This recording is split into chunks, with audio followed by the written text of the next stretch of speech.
Industrial light and magic has created some of the most iconic imagery that cinema has ever seen.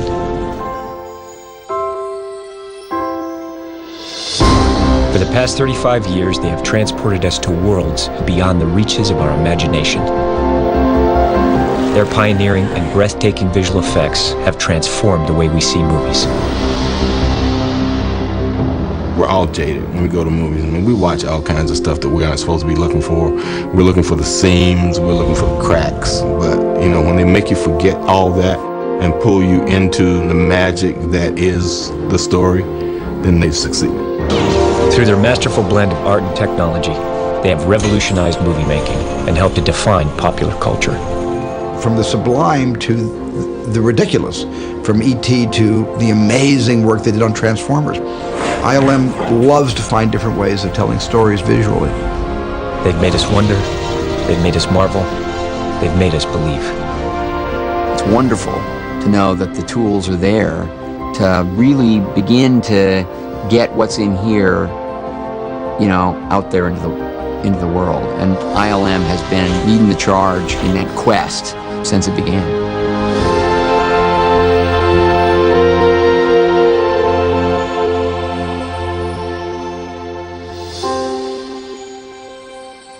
The digital era that dominates modern-day visual effects was ushered in by ILM. Hundreds of artists work collectively to create complex imagery from a variety of elements that combine to perform a masterful illusion. Action! Through their technology, ILM has given filmmakers the means to achieve anything. Photorealistic characters and environments can be created from scratch, such as on Iron Man 2 and Avatar. But these high-tech advancements have not come easy, nor have they come overnight. The roots of today's cinema magic goes back over 100 years. But the revolution of modern visual effects began with a story in a galaxy far, far away. Industrial Light and Magic was formed in 1975 to realize the complicated special effects challenges for a new film called Star Wars, a space adventure dreamed up by a young filmmaker, George Lucas. His vision was unlike anything Hollywood had heard before. With Star Wars, I want to do an action picture. I want to do something where I can pan with the spaceships. I want to do it where they're really short cuts. There's a lot of rhythm, a lot of pace, a lot of movement on the screen. I want it to be very, very cinematic. And at that point in time, that was impossible. You just could not do that with special effects. So when the studio said, well, how are you going to do this? I said, don't worry, we'll figure it out. You know, I got to, you know, but I had no idea what I was going to do. At the time, the special effects departments at the major studios were all but gone. So George Lucas was able to buy up old equipment for pennies on the dollar and set up ILM in a Van Nuys, California warehouse. With 20th Century Fox on board, George Lucas and producer Gary Kurtz enlisted photographic effects expert John Dykstra to lead the effort. Dykstra brought together a ragtag group of college students, artists, and engineers whose mixed skills in photography, model making, and mechanics would set the stage for the fantastical space saga. Creating ILM to do the work for Star Wars was like gambling high-odds bets. We knew we were taking a huge number of risks. We were incredibly naive to think that we were going to be successful in doing that, and we were incredibly fortunate that George and even Fox, in its own way, were willing to back us. When I read the script, I was just saying, my God, what is this movie? All these different genres are kind of together in this massive space film, and you're reading like the last 30 or 40 pages, and every page is full of another effect shot of the battle. Every page is like, this thing will never get done. When I first read the script for Star Wars, I think I came across a few lines that were worrisome. The description, unlike anything you've ever seen before, to most studio executives and to producers and even to directors, was daunting. We had 365 shots to do for this movie, which had never really been done for an effects movie. It was really fun because we all knew that we could do it. We had this nexus of talent that was just outrageous. To create a believable universe in the pre-digital age, known as the photochemical era, ILM had to advance the use of traditional handcrafted effects techniques, such as animation and rubber mask creature work. Artists would use matte paintings to increase the scope and production value of a scene by extending environments painted on glass that would be photographed and combined with live-action elements. Detailed miniatures and models were built and shot against blue screen to allow the placement of other elements into the scene. In a process called optical compositing, ILM retooled a dormant optical printer that allowed for a record number of separate film strips to be rephotographed and combined onto a single layer of film. I knew what I was up against, and I knew how I wanted to do it, but I was constantly bumping up against the technology ceiling. Sometimes you'd have as many as 100 different elements going through, and it'd take 24 hours to do it, and if you made one mistake with one element, you had to start over again. There's no second chance. If anything goes wrong during something, it's over, and you have to sort of stop and start the entire process over again, and that is really difficult. And that takes a good team and a lot of concentration to get a high-speed model to blow up quick enough in the right way, or stop-motion characters to walk across the scene over a period of a 12-hour shoot, and it's only going to last 4 seconds. There can't be anything go wrong. No light bulbs can blow out. Nothing can be bumped accidentally, between each frame of film. So it's really hard to do that. It had to look real. And so that was the trick. We would paint ourselves into a corner and have to invent our way out of it. We all knew we could depend on each other. There was this kind of spirit of camaraderie, and so many of us gave our best ideas to the show. John Dykstra designed the revolutionary DykstraFlex. This computer-controlled system allowed for the programming of dynamic and repeatable camera moves. The DykstraFlex facilitated the combining of numerous elements into a single dynamic shot, freeing up the stationary camera that had been the norm in model photography for over 100 years. It was like we were in Florence during the Renaissance. There were so few places that did that type of visual effects, and there were so few artists that could do it. It was very rare, very wonderful, and it was a rebirth of the industry.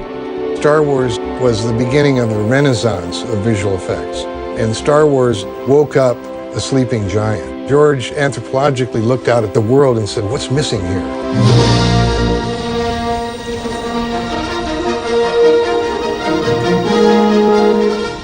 First day that I saw Star Wars, I was one of those people, along with my wife Cheryl, that saw it and immediately went back and got into the 2-hour line again to see it right away. And we saw it twice on the first day, and it was just this transformative, mind-blowing cinematic experience. And I called George and he said, well, unfortunately, we only got maybe 30–40% of what I really wanted there. I'll never forget seeing Star Wars for the first time.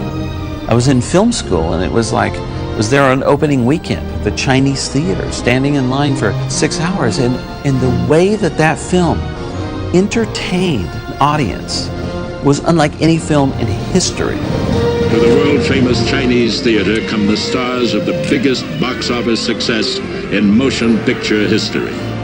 I think the success of Star Wars opened the doors for a whole series of genres of film that hadn't been done before because people simply couldn't figure out how to make the images.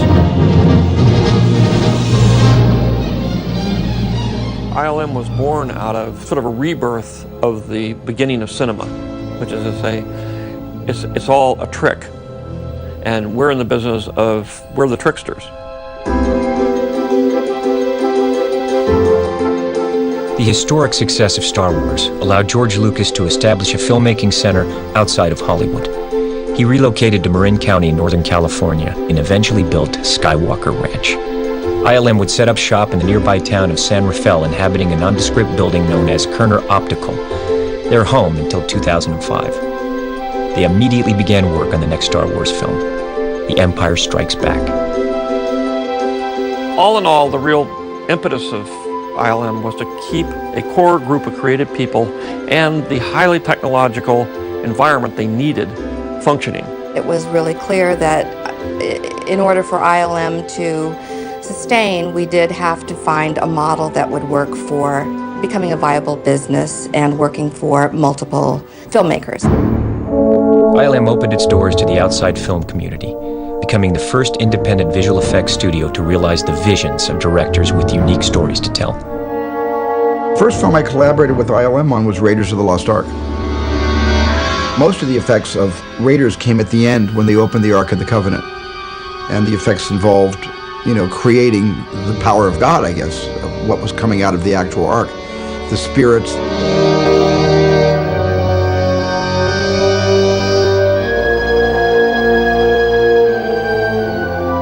There were a lot of challenges posed. I mean, I wanted the scene where the one bad Nazi's face kind of implodes, and where Tote's head melts, and where Belloq's head explodes. I didn't know how to do this, and I just left it to these guys that had done Star Wars. I figured, well, if they can do Star Wars, I can certainly melt a head. And they did figure out how to melt this wax head they built. It was kind of genius.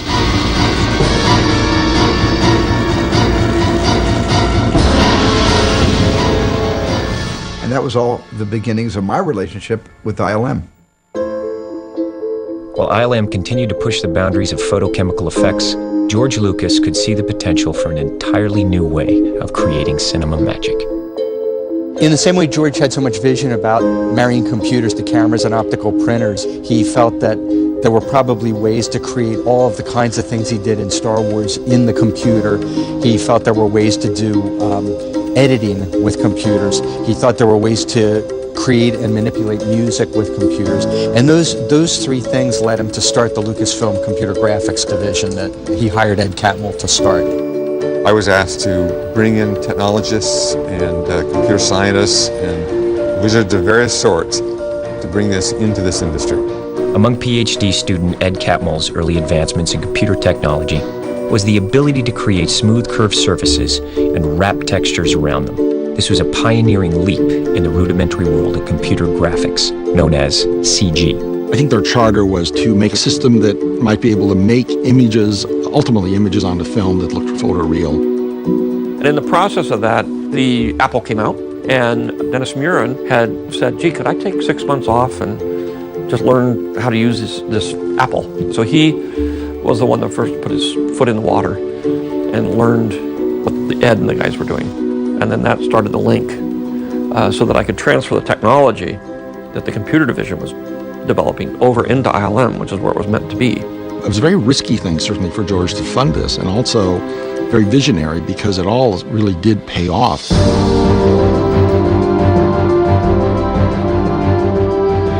Today's powerful computer-generated imagery owes its roots to this early CG group, who by 1982 were able to prove their various skills to create a sequence in Star Trek, Wrath of Khan.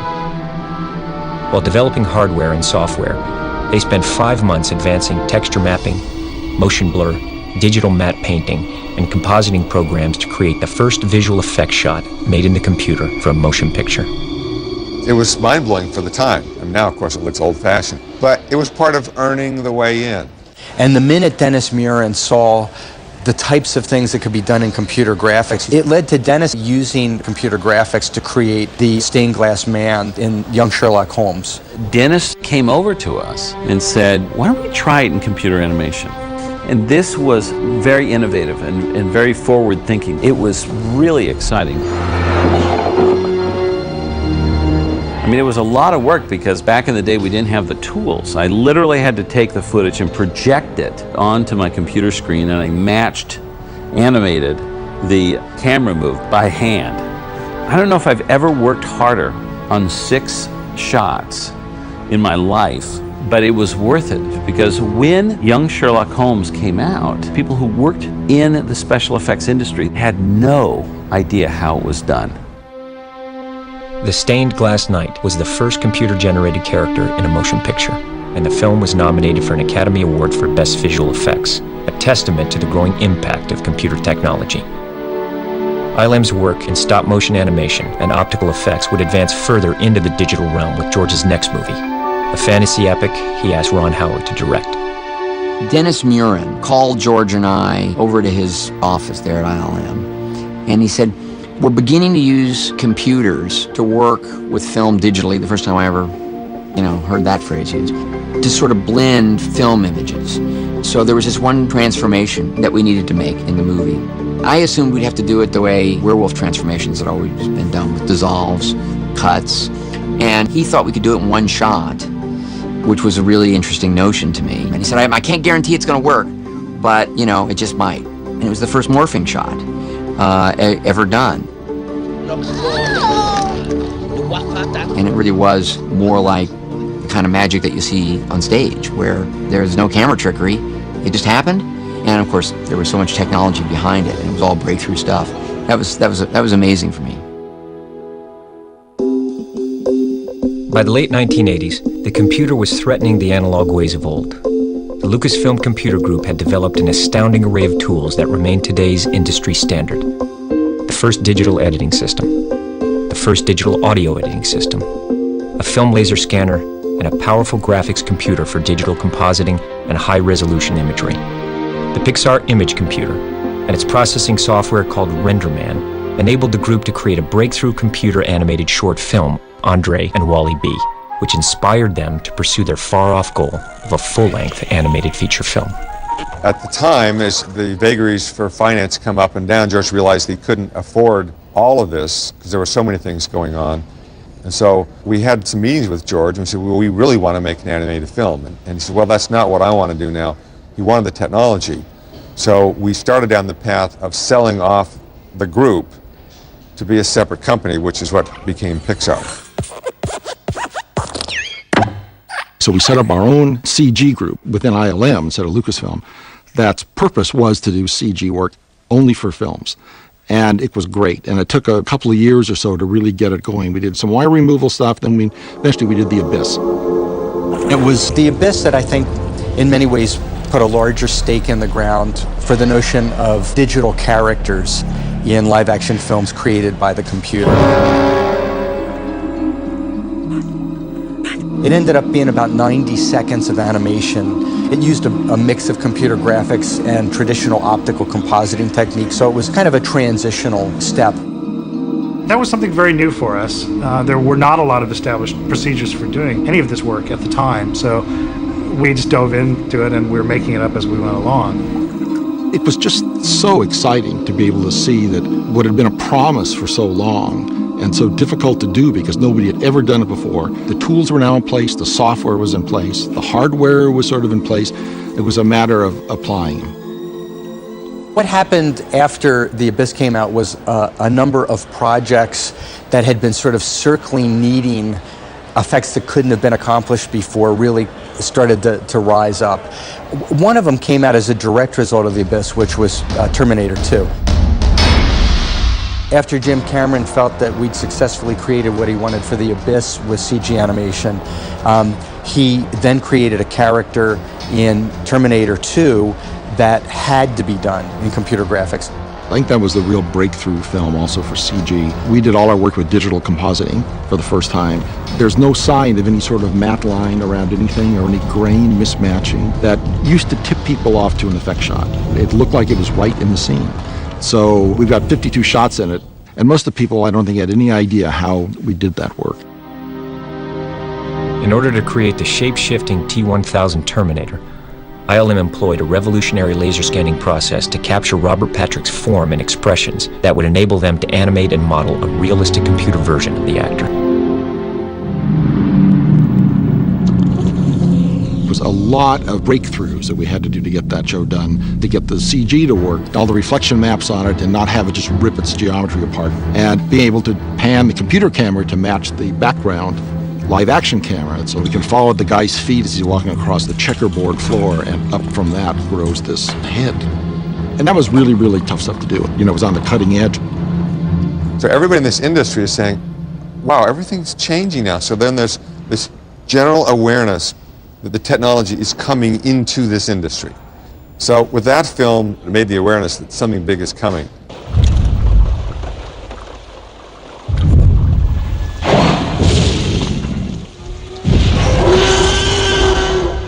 I was perfectly happy to do the dinosaurs, the technique that Phil Tippett had honed to a fine point. And we had settled on that for Jurassic Park.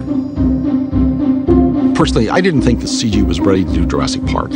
For at least for the close-ups of dinosaurs. I thought maybe we could do like some stampede sequences, because what computers are good at is, like in word processor, you could clone something a million times. You can copy a word and duplicate it 100 times on the page or anything you want. Well, it's true also with models, and so you could do it with dinosaurs. You could make one Gallimimus dinosaur and clone 20 of them and have them all running with the same run cycle. That's the sort of thing that's really hard to do with stop motion or anything like that. But we started doing these tests in CG before the show was going on, and our tests started looking better and better.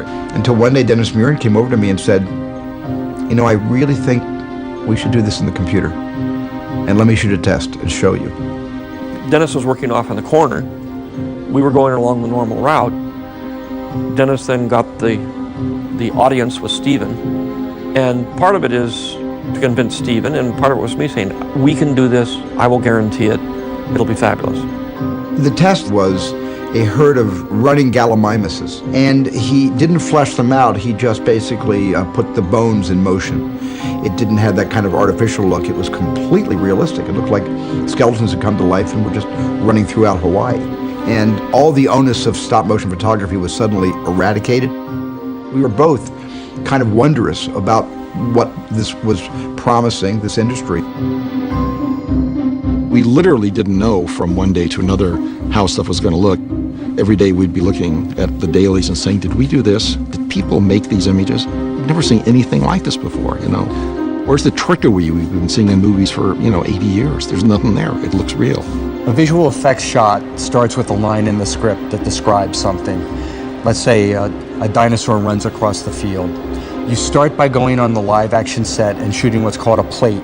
The plate is the background that you're ultimately going to insert that digital character in this example. The plate comes back to the artist. They create a virtual topography that reflects what they've seen in that shot.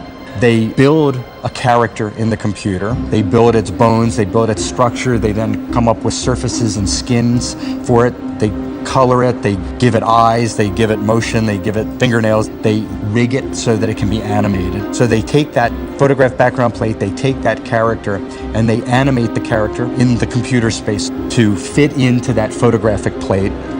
When that's done to the director's satisfaction, they actually composite it into the scene. Once it's composited into the scene, it is filmed out of the computer and cut into the film, and hopefully everybody loves it in the movie house. Here, there was not even going to be a thought in the audience's mind that what they were seeing was not absolutely real. And because Stan Winston did this amazing job of creating full-size life replicas of a T-Rex, we were able to effortlessly cut together the digital dinosaurs with the Stan Winston full-size dinosaurs. And the audience sometimes was confused as to which was which.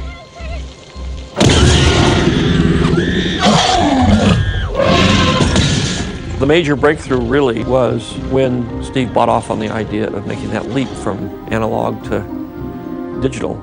And that really is what changed everything. Once we did those dinosaurs, I saw that we had unlimited possibilities. From the point of view of the industry, the turning point was Jurassic Park. When Jurassic Park happened, then that was like this big switch was thrown. It's like the world has changed.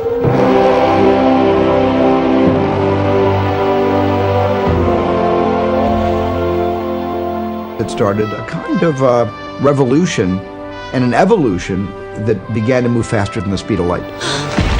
It's a dinosaur.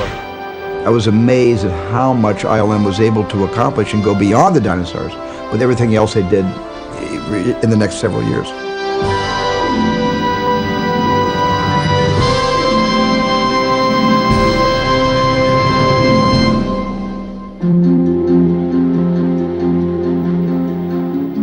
Transferring the culture from an analog culture to a digital culture was huge.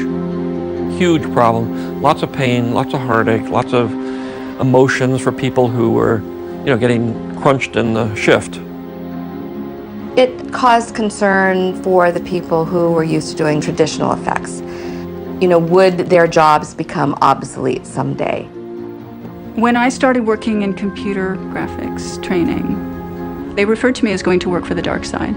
The model shop were threatened by this whole division that was growing up. And I was one of the few people who made the first jump into CG from the model shop. Since then, been many, and we've all been, on the whole, been very successful. But at first, it was not considered to be loyal to the shop. I had an interesting experience where we'd had a shot in the movie that was just really bad. It was an optical composite, and we redid that comp with some frustration, and people didn't want to do it with digital, with Photoshop, and it's like night and day. So I showed this to one of the old-timer optical guys who had done it the first time, showed him both versions, and I said, which one do you like? Because I wanted to bring him into the digital world, and he picked the old one. And I thought, what the heck are you seeing? What's going on? And I realized then there was a problem here. You know, there's fear going on, denial is going on, but he ended up being one of our best digital compers once he came over to it and saw what he could do. Right around the same time, Bob Zemeckis did Forrest Gump, and Forrest Gump had a similar importance in terms of changing the industry. What Jurassic Park did in terms of big in-your-face visual effects, big characters, bringing fantasy and sci-fi to the foreground, Forrest Gump did in exactly the opposite and understated way. Invisible effects, doing things that you couldn't do before, changing people's performances by changing the way their lips moved, changing the skies in pictures to create a different mood. All kinds of little things that, had you been able to photograph it that way originally, you would have, but you couldn't, so you manipulated everything to enhance the storytelling. At one point in Forrest Gump, he's playing ping pong, and he's playing at this phenomenal speed. You might ask, how did Tom Hanks learn how to play ping pong? Well, the answer is, of course, he doesn't. He's just moving the paddle, and somebody's putting the ball in, and it's used with Rennerman. So it's this simple little thing, but what it meant was a story point would go into a movie, and the audience doesn't know or care about it. And we reached that point where it's not about special effects anymore. It's about telling the story. So suddenly, visual effects has a place in dramatic films and comedies, all types of things that it just didn't fit into before. And at that point in time, everybody started to try to figure out how to dust off those old scripts they had that they didn't know how to make before. As ILM approached their 100th movie, they would be challenged with the next level of realism. There was the beginning of kind of working with CG creatures. Because I remember at one point there's a wall blew open and then a guy came through. He's the rhino. Okay. And I said, run away from the rhino. And that was the beginning of kind of, okay, imagine now that's the rhino, the one on the right is an elephant. Phil is the hippopotamus. Okay, good. Okay, I got it. Let's do this. Run! It's a stampede! Basically, it's just fight or flight. Most of the time, you're just running. It's not a creature that's, having a dialogue. It's nothing that's talking to you. It's basically chasing you or confronting you or running from you, or you're both in a state of fear. I was amazed by all the larger creatures were insanely beautiful. And I found out that they had taken some of the programs from Jurassic Park and applied them to elephants and rhinos. And they're working you through going, you can't go there, you have to look over there. And they're going, literally, this area is a no-go. Especially if you're thinking, well, can I run over there? No. Why? That's a pit. Okay, cool. It's a twister! It's a twister!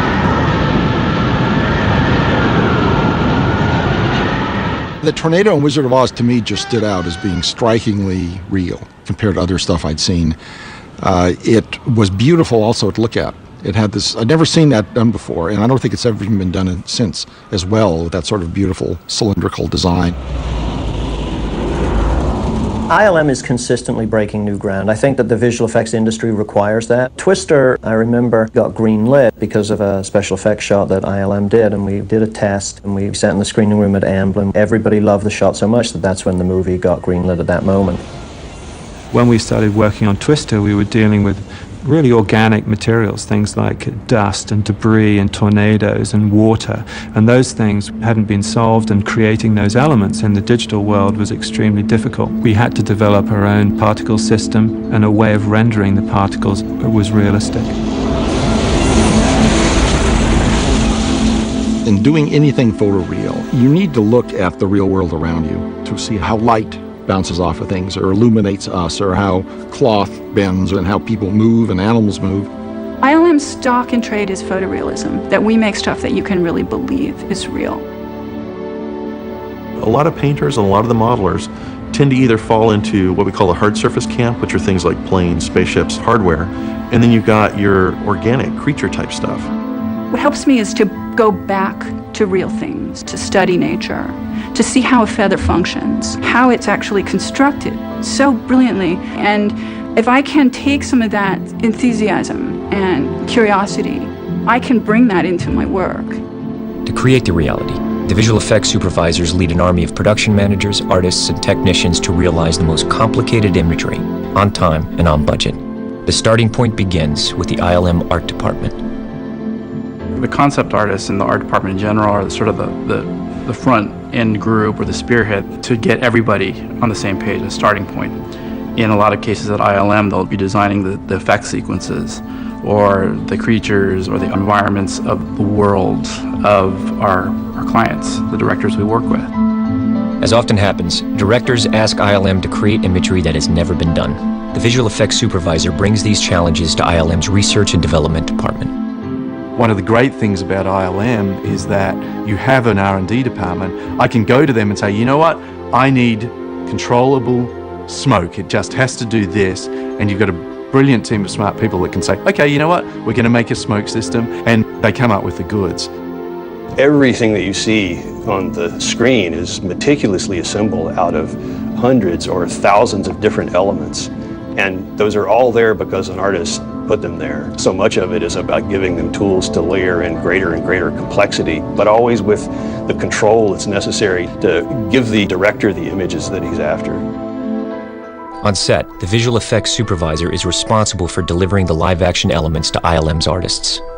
When you're in principal photography and you have 350 people in the crew, and your day is costing about $250,000 a day, and there is a question and you need to answer that question, everybody turns to you and you have about 2 seconds to say exactly what you need these people to do, and then they do it.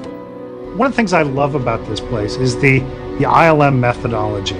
We try to create an atmosphere here where creative people are free to share their opinions about things. Somebody has a good idea about a shot, say it. And when people are honest about what they think, the work is better. There's amazing times when you're struggling with something.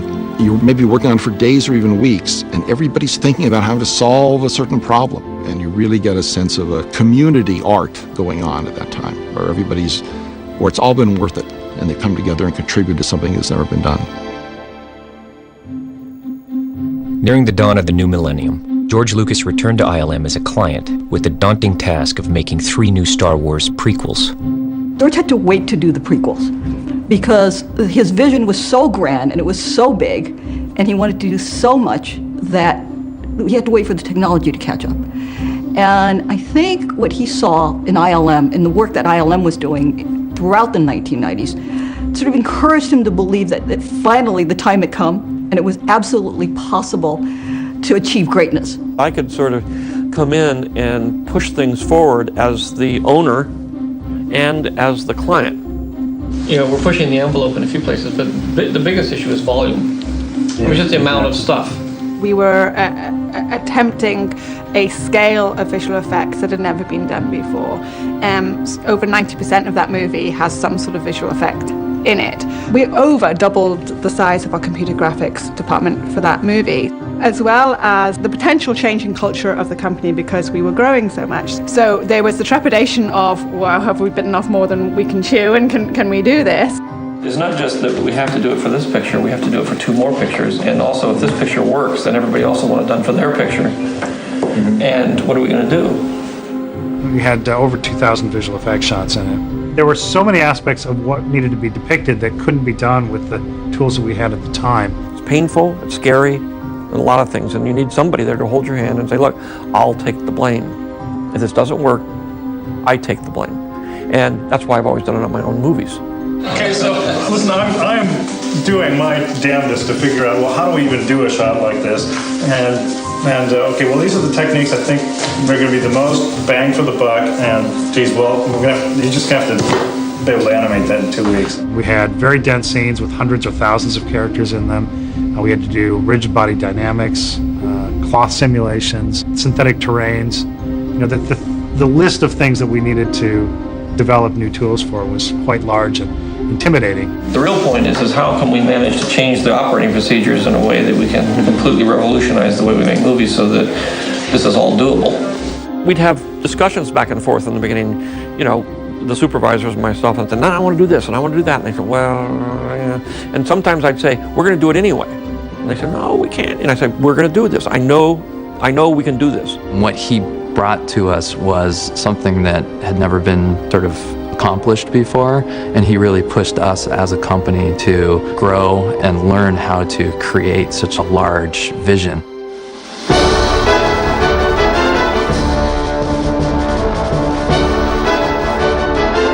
You do a big, complicated show like that, you develop some confidence in the process of take big problems, you break them down into smaller problems, you break those smaller problems down into yet smaller problems until you get to a scale where it's tractable by a single person. And so when a new big project comes in with some kind of scary unknown aspect to it, you have to comfort yourself with the fact that, well, we've been doing this for a long time and this process works. It always works. When I was asked to paint Yoda as a computer-generated character, I really remembered what it was like for me when I first saw Yoda on that screen and what Frank Oz had done with him as a character. That was a real honor to be asked to work on him. To get Yoda's expression, to get his character, was terribly important that we get that right. The fear of loss is a path to the dark side. In the CG universe, performers were now challenged to act in virtual worlds with invisible characters unlike ever before.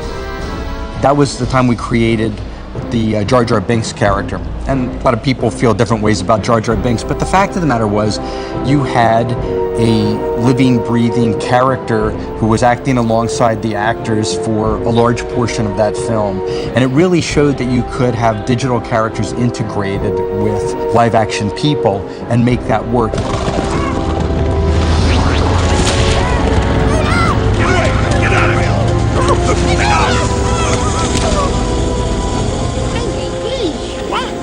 I remember meeting Liam Neeson after he'd done one of the Star Wars movies, and he went, "Robin, I don't know anymore. I really don't want to act.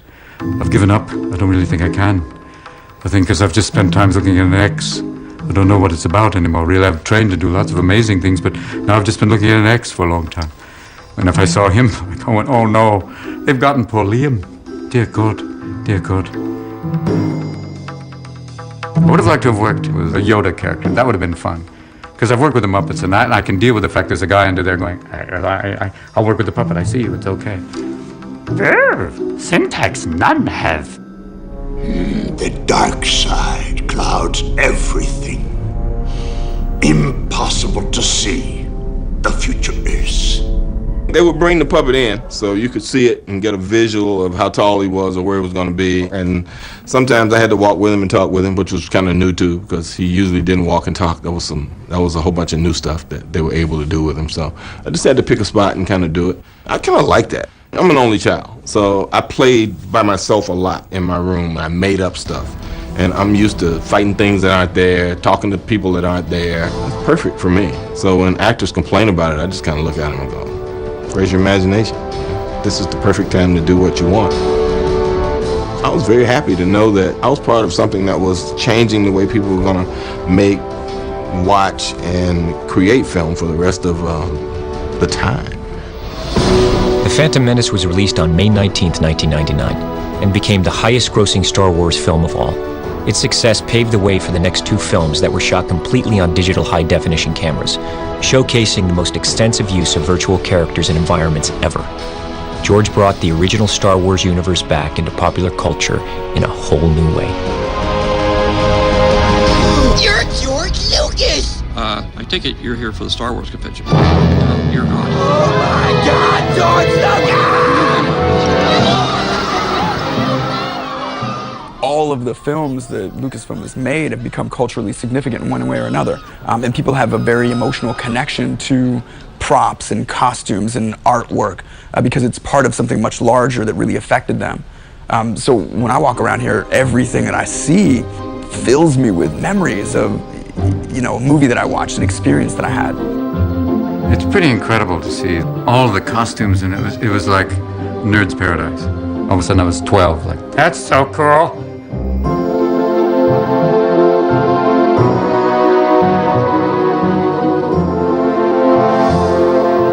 No matter how much you romanticize a weapon or a mask or a costume or a character, you come and touch it and somebody had to paint it and build it and cast it out of foam or wood or plastic or what have you.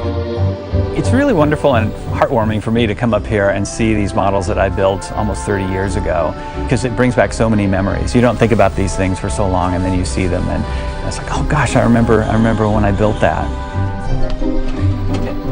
Whoops, 10 people just died.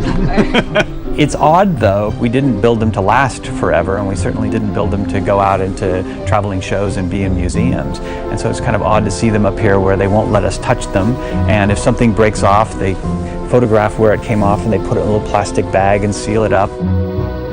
When you see them and you realize when they lit them, they had a life. They were a creature. Yoda. To see Yoda like, moving not. CG take work is. In 2001, ILM brought history to life like never before with the epic World War II battle sequences in Pearl Harbor, another series of landmark achievements for the company.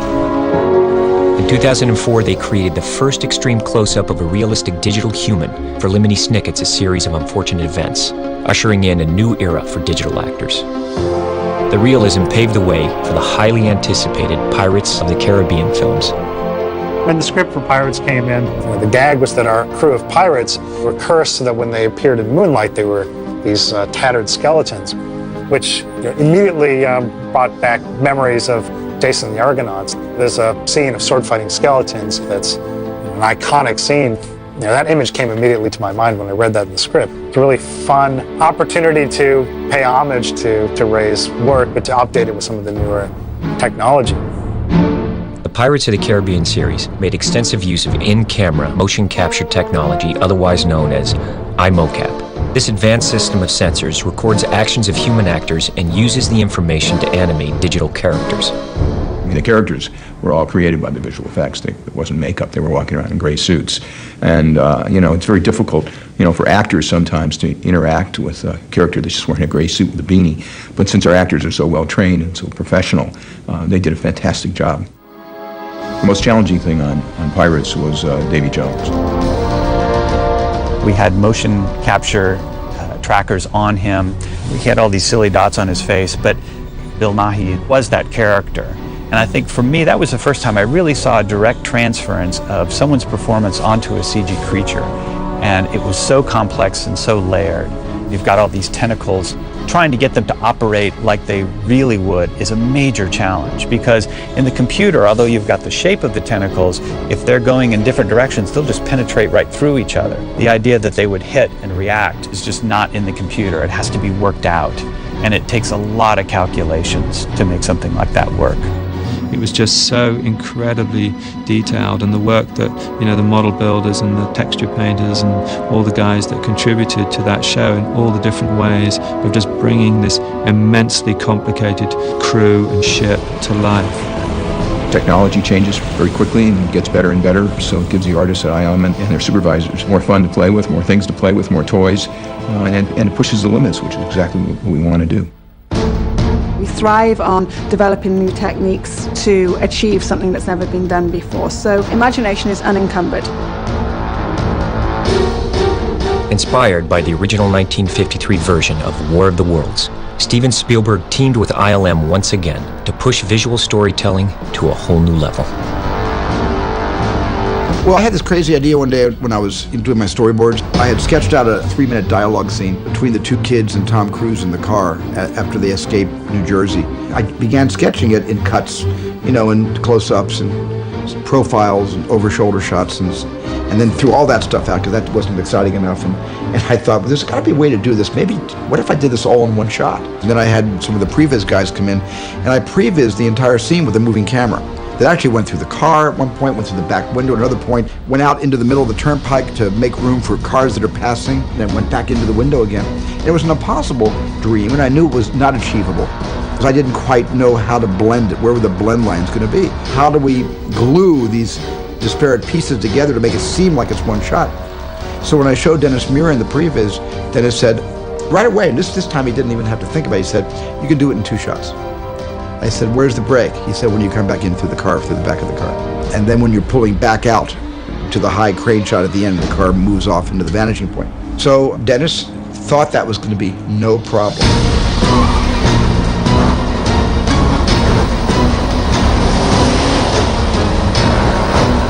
I don't think there's much clue that you're seeing an effect in those things because there's no camera cuts. It's done much more like documentary style. And that's got a really great sense of surprise when that happens. It's much more realistic and immediate.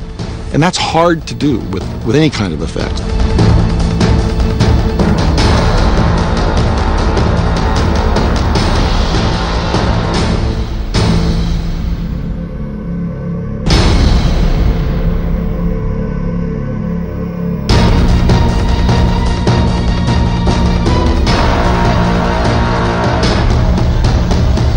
Every little thing as a collection of what we do in the history of all the films that we've done kind of goes into every movie that we're doing right now. Transformers represents a colossal collection of all these different stair steps of ideas on the way. By this point in time in computer graphics, we have learned how to do hard, shiny objects, yes, but have we really conquered how they're lit? Have we really conquered a more realistic style of animation? Or a cooler style, let's say? No. We're constantly reassessing, what can we do better? Then we start designing the robots. And I think initially a lot of the robots were made out of all these questionable materials that look very CG-ish. And we actually started building a couple of robots out of like these bony fragments that look like, what is it, alien space stuff. We don't know what it is. Michael Bay, our director, and myself, we kept going back and forth on this. You know what, this is not working. Let's just go to car parts and just start drawing from real world. Because you and I go to the movie, and if we see something where we don't quite understand it, it looks fake. If you want it to look photoreal, well, what does that mean? It's got to look like people made it. And so that's why we gravitated all toward, these designs that were more or less things that we know. I think the transformation scenes from the first movie, were something that people had never seen before. So there were about 10,000 moving parts.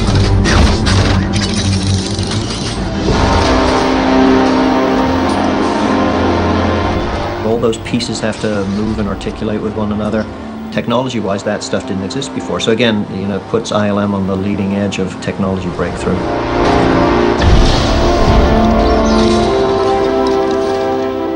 On Iron Man, we drew a lot from what they learned on Transformers. And that made me extremely comfortable with how ambitious to get with Iron Man. Because I've always been a bit of a skeptic about CGI. I think primarily because it hasn't been done right in many cases. The challenge was, I think, initially to impress him with the idea that we could make the Iron Man suit look pretty seamless and realistic. I love this suit! The other issue was that there were some very beautiful practical suits created by what was then known as Stan Winston Studios. Robert, he was finding the suit very uncomfortable to wear, and so he would usually pull one or two pieces off just so that he had more freedom of his arm movements. It was clearly still constricting, so we pulled more and more pieces off, and in the end I said, look, let's pull it all off. I'm confident, based on what we've done, that we can replace the whole thing. And so we did. We pulled it all off, and I was putting the markers on Robert, and he's like, I love you, because it was so happy that he could just now act and emote, and we would just add it all digitally later. At one point in the process, I was giving notes on a shot, saying how I didn't believe a certain reflection, it looked fake to me. And that's when Ben Snow, who was the ILM supervisor, said, that's the real suit. So I was giving notes on the real suit, thinking it was the CGI suit. And that's when I knew that it crossed that line. And from that moment on, I realized that technology was a good one. It had passed the point where I could tell the difference. And then it became about how best to design the shots to make full use of what it could do well, and not to ask of those shots or that technology what it wasn't good at. And so I think a lot of times now when you see bad CGI, it's because of poor planning on behalf of the filmmaker, as opposed to the artists that are working on it. And that's a big leap, that's a big change. And so now I think it's incumbent upon the filmmakers to learn more about CGI, because it's a tool that's here to stay.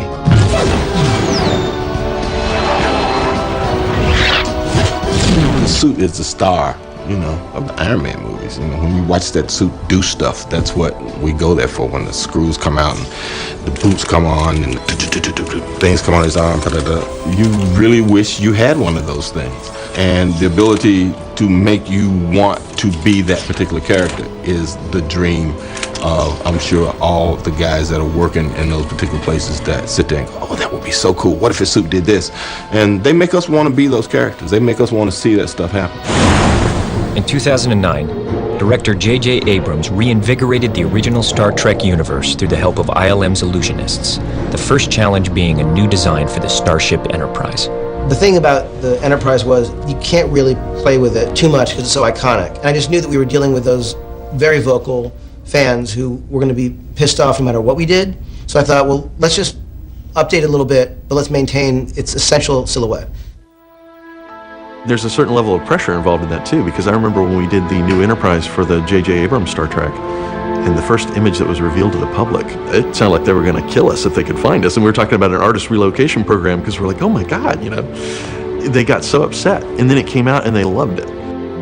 You know, the amazing thing is ILM took these designs that were done and they made this thing live and breathe, and they brought this ship to life. Star Wars made it impossible to do anything new. There's not a weather system, a terrain, an environment, a character color, a number of arms or legs. There's nothing that you, I mean, he did everything. Like it's, in the last 3 films, probably exponentially more than, you know, all science fiction films put together. Every once in a while someone would whisper, you know, remember Star Trek came before Star Wars. And I was like, yeah, it doesn't help me, because George has outdone it. ILM made the most of practical and visual effects magic by shooting 2 very different worlds side by side. Just 30 feet apart in the parking lot of Dodger Stadium. Creating Kirk stranded on the icy Delta Vega planet was done from a partial set under the balmy skies of Los Angeles. It was a really fun magic trick to get to kind of shoot those things so closely and yet have them seem so worlds apart. There's a step with lighting and rendering that is just unnervingly magical. When you get it, you're like, you can work on a shot for months and you go and watch one of the movies you've worked on and it's, you know, you see the audience react to something, you go, wow, you know, that's awesome. So it's very fulfilling from that aspect. It just requires an incredible organizational and artistic endeavor, and I think that the fact that it works as well as it does is a testament to how ILM is built and the kind of people that work there. It's an amazing team, a huge, amazing team. In 2005, ILM moved from Marin County across the Golden Gate Bridge to a 23-acre complex at the historic Presidio. Within this house that Star Wars built, ILM's team of visual effects wizards continue to push the envelope. From their humble beginnings in a Van Nuys warehouse to a state-of-the-art facility, they've single-handedly transformed the photochemical days of old into a new digital era, changing the industry one film at a time. Over the last 35 years, ILM has created visual effects in nearly 300 movies. Their innovations in artistry has been recognized with 15 Visual Effects Academy Awards, 23 additional nominations, and awarded the National Medal of Technology. In dark theaters everywhere, they transport us to other worlds with their cinema magic, always inspired to create the impossible. I think ILM's greatest challenge is, in a way, their own reputation, you know, and continuing to grow and expand and, you know, and live up to the standards they've set.